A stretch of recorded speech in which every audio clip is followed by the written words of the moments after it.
हूं कि इस संसार में प्रत्येक प्राणी अपने कर्मों का परिणाम भुगतता ही है। और जहां तक रही बात तुम्हारे पितामह की, तो उन्होंने भी एक पाप किया था जिसका परिणाम उन्हें भोगना पड़ा। ये बात उस समय की है जब वे युवावस्था में थे। तब उनका नाम देवव्रत था और वे हस्तिनापुर के युवराज हुआ करते थे। एक दिन वे अपने घोड़े पर सवार होकर के जंगल में शिकार खेलने जा रहे थे। जब उनका घोड़ा जंगल के मुहाने पर पहुंचा तो एकाएक जोर से हिनहिनाया और पीछे की ओर भड़क गया। भीष्म ने लाख एड़ मारी, बहुत कोशिश किया, लेकिन घोड़ा आगे बढ़ने को तैयार नहीं हुआ। तभी उनकी नजर सामने जंगल के मुहाने पर पड़ी। वहां एक भयंकर काला नाग फन फैलाए खड़ा था।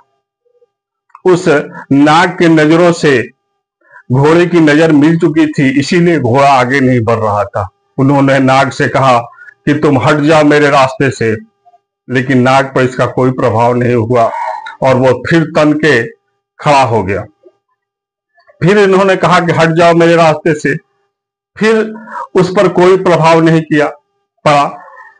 फिर इन्होंने कहा, तीसरा बार कहा कि हट जाओ मेरे रास्ते से, तुम जानते नहीं मैं कौन हूं, लेकिन उस नाग पर इनकी बातों का कोई प्रभाव नहीं पड़ा।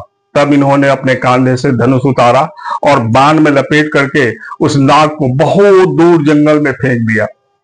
वो नाग एक बेर के पेड़ पर गिरा, जिसके अंग अंग में बेर के कांटे चुभ गए और वह सांप 6 महीने तक किसी तरह उस बेर के पेड़ पर पड़ा रहा, अधमरा होकर के, और फिर वह मर गया।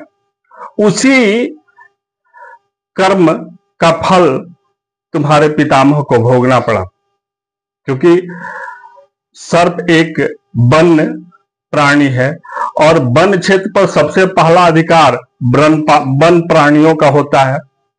हम अपनी सुविधा, स्वार्थ और लालच में आकर के उनका शिकार करते हैं, जिसका